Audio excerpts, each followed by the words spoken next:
So here's the worksheet that the assignment is in.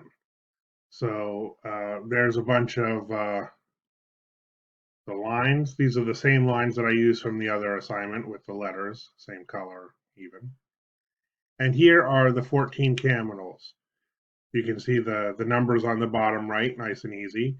You can pick these up and move them all around. So you can put them into however groups you want and then move things around. Do you know how to, if I wanted to move all three of these things, I hold the control key down, and now I have those selected and they stick together. That's selecting three objects at once, and now I can select one at a time and move it around. So there's where all the Caminals are individual pictures. Now, down here is the group shot. This is, if you select it, you can see this is the picture, the original picture that they all came from. This is to scale. So this number 20 really is that much longer than all the rest. So if you need to look more closely, like remember this number 3, is that a claw, or is that something coming off that guy's head?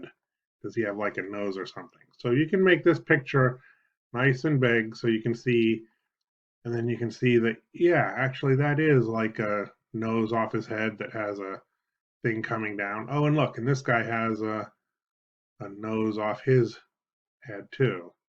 And this guy has like a fin going back. Is that more like a fin or more like a nose?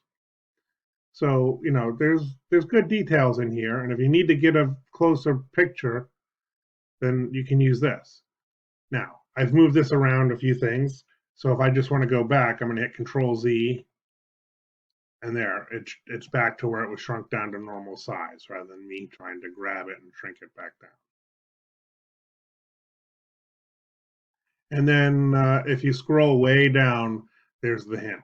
But I think you'll be okay with this. So, all right. Good luck, and thank you very much.